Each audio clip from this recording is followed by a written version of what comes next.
Mathieu et Sarah sont en couple depuis plus de 3 ans. L'amour est là, la passion est là, mais il y a quelque chose qui manque. Sarah est hyper jalouse, hyper possessive.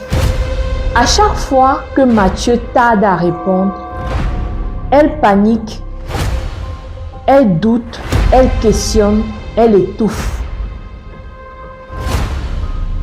Mais ce n'est pas Mathieu le problème. Sarah a peur de l'abandon. Sarah a peur de l'abandon parce que lorsqu'elle était enfant, elle a été abandonnée par son père. Et aujourd'hui, cette blessure non guérie ressurgit dans son couple. Elle a sans cesse peur d'être à nouveau abandonnée par quelqu'un qu'elle aime beaucoup. Et toi, quelles sont les blessures que tu transportes avec toi? Est-ce que inconsciemment, tu revis les blessures de ton passé, les blessures de ton enfance dans tes relations?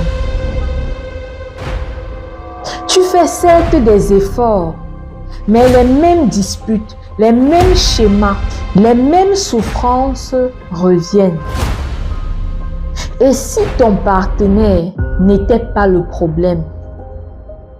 Et si tes partenaires, pour certains, n'étaient pas le problème?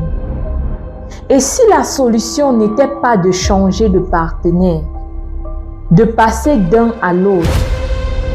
Et si le problème, c'était les blessures dont tu as été victime dans l'enfance et que tu n'as pas encore guéri? Nos blessures émotionnelles qui se matérialisent aujourd'hui dans nos relations viennent très souvent de l'enfance. Le rejet, l'abandon, l'humiliation, la trahison. Ces blessures sont enfouies en nous et créent des réflexes inconscients. Tu deviens hyper indépendante ou au contraire trop distante.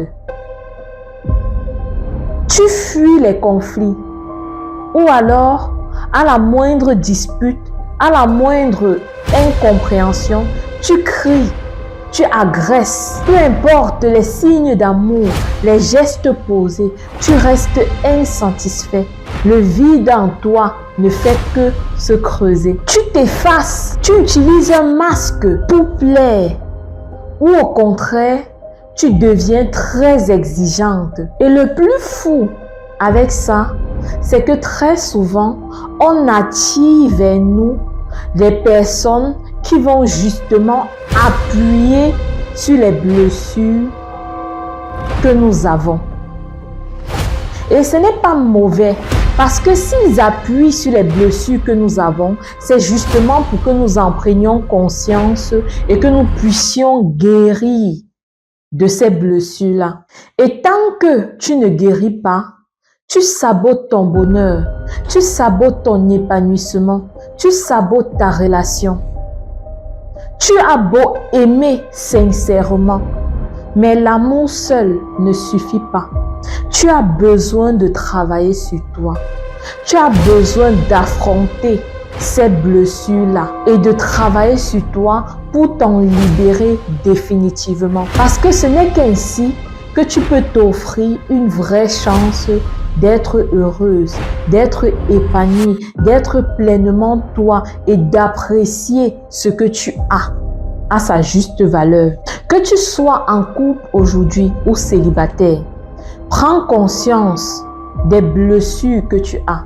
Prends conscience du programme qui est en toi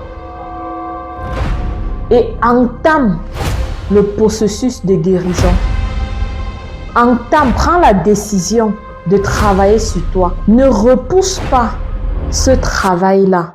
Affronte-le et dis-toi bien que guérir, c'est se libérer.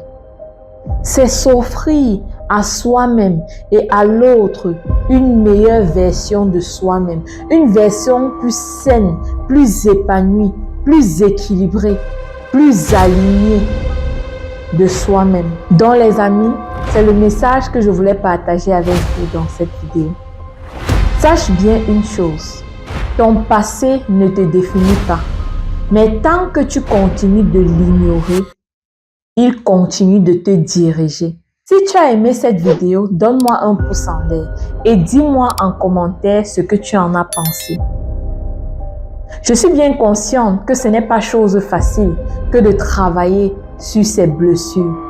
Mais si jamais tu as envie de te débarrasser de ces blessures-là qui minent ta vie au quotidien et que tu as besoin d'aide, tu as besoin d'accompagnement pour y parvenir, contacte-moi, on pourra en discuter. D'ici là, porte-toi bien, prends bien soin de toi. Bye bye.